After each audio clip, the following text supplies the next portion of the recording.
Today you will look at different forms of variation, including direct variation, joint variation, and joint variation. So we'll start with direct variation. Y equals k times x, or y divided by x equals k, where k is not equal to 0, is what we call direct variation. Now the k is what we know as the constant of variation, meaning it's not going to change.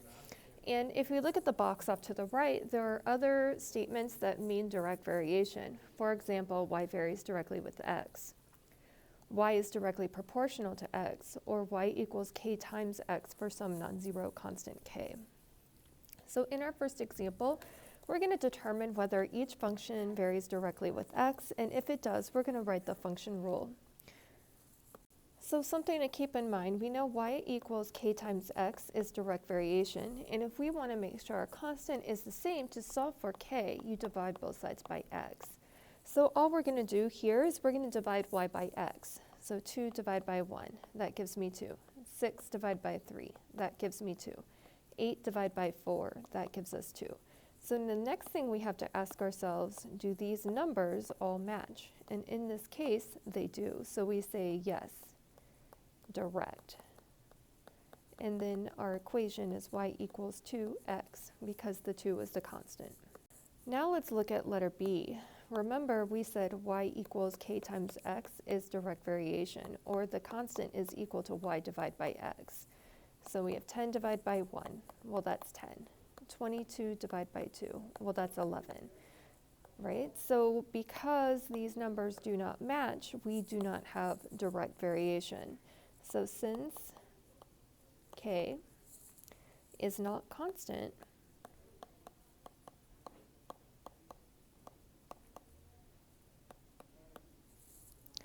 y does not vary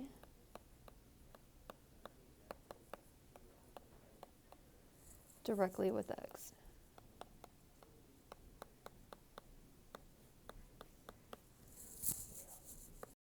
We're now ready to talk about inverse variation. So direct variation, obviously we multiplied. Inverse variation is the opposite of that. We're going to divide. So y equals k divided by x. If we were to solve for k, that's the same thing as k equals xy, or x equals k divided by y. And the following statements mean inverse variation. Obviously, we could have y varies inversely with x. We can have y is inversely proportional to x, or we can have y equals k divided by x for some non-zero constant k. So let's look at the next example. We want to know, is the relationship between the values in the table direct, inverse, or neither? And we're going to write the model for direct and inverse variations. Okay, so remember for direct, that was y equals k times x, or k equals y over x. So if we were to do 15 divided by 2, we know that's 7.5, right? If we were to do 7.5 divided by 4, is that going to give us 7.5? No, it gives us 1.875. So we know for sure it is not direct. That's a D. So remember, with inverse variation, that is y equals k divided by x, or y times x equals k. Right, so we're just going to take 2 times 15. Oh, that's 30. 4 times 7.5. Wow, that's 30.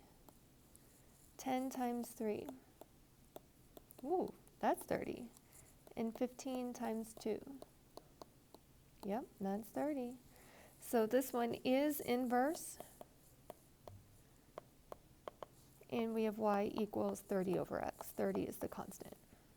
Okay, now we're going to look at another example. If you've forgotten direct variation is y equals k times x, or y over x equals k.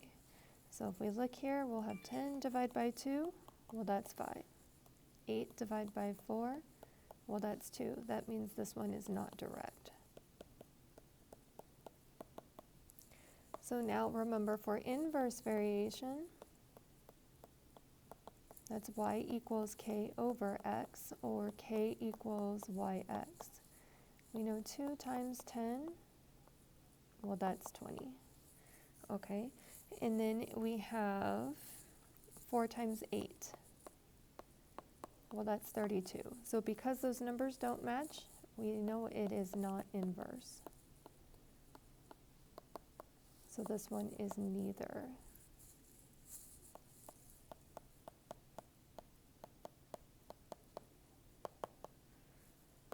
Now I would like you to take a minute or several to try the 3 example U-tries.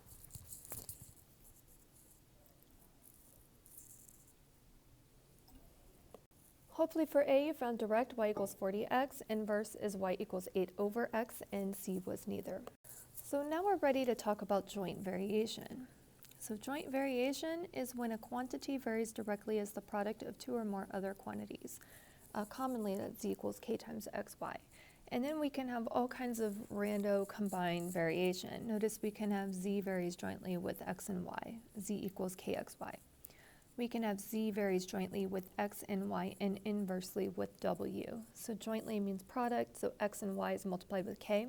Inversely means division, so z equals kxy over w. Or we can have something z varies directly with x and inversely with the product of w and y.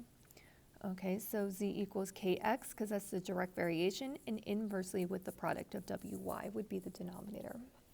And that brings us to our next example. So we have in physics, Hooke's law for springs states that the distance a spring is stretched or compressed from its natural or equilibrium varies directly as the force on the spring.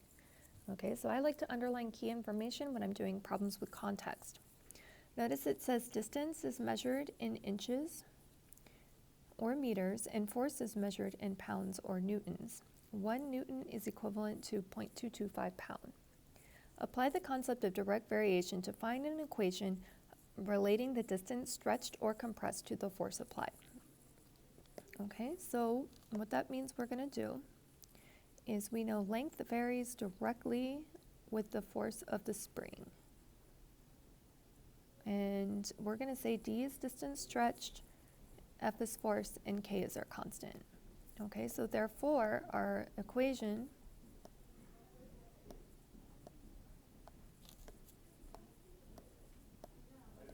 is D equals KF. Now if we look at letter B, it says a force of 100 newtons is stretches a spring 0.25 meter.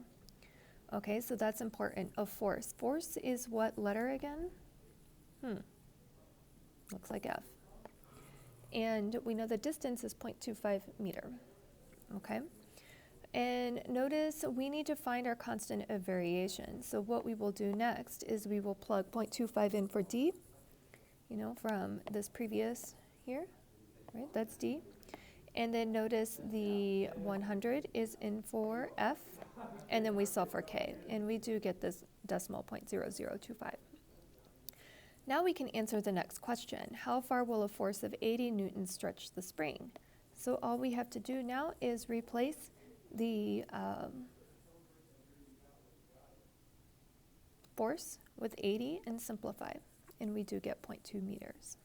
Okay, let's look at another one. So notice this time we have the force needed to loosen a bolt with a wrench varies inversely. Okay, so varies inversely is, we have force needed, varies inversely with the length L of the handle. We're going to write an equation relating F and L given that 250 pounds of force must be exerted to loosen a bolt with a handle 6 inches long. How much force? Okay, so that's the first step. So we know we have, right, we have F varies inversely with the length L. So that means we have F equals K over L. And we notice that we're given 250 pounds of force with a handle of 6 inches long. So we're going to identify those variables. And then we're going to replace F and L to find our constant of variation, which in this case happens to be 1,500. So notice our next question says how long or how much force must be exerted when using a wrench with a handle 24 inches long. Okay, so we know K and we know the length of our handle. And 1,500 divided by 24 is 62.5 pounds of force. Next problem. Notice we have the work in joules done when lifting an object varies jointly with mass in kilograms of the object and the height h in meters that the object is lifted. The work done when a 120 kilogram object lifted 1.8 meters is 2,116.8 joules. Okay, so again, the key information there, it says varies jointly. So that means I'm going to be doing some product.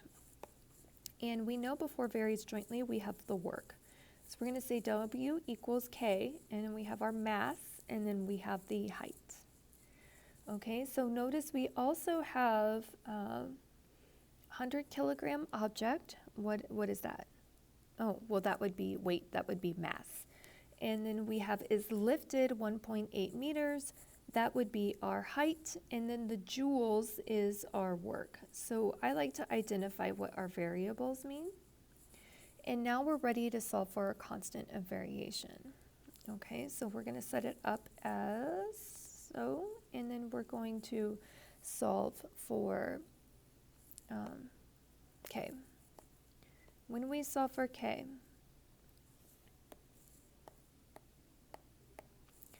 notice we do get 9.8, and then we write our equation, work equals 9.8 mH. And then if we look at letter B, it says how much work is done when lifting a 100 kilogram object 1.5 meters. Okay, 100 kilogram object, that would be mass, and 1.5 meters would be your height. So we just replace the m and the h and then simplify the end. Now I would like you to take a few minutes and try these remaining example few tries.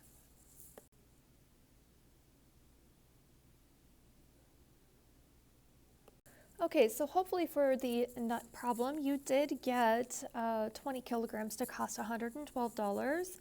For the volume problem, you should have gotten an equation V equals 1.047 HR squared. And for the volume, when the temperature is 250 Kelvin and the pressure is 20 pounds per square centimeter, 125 cubic centimeters. And guess what? You're ready for some practice.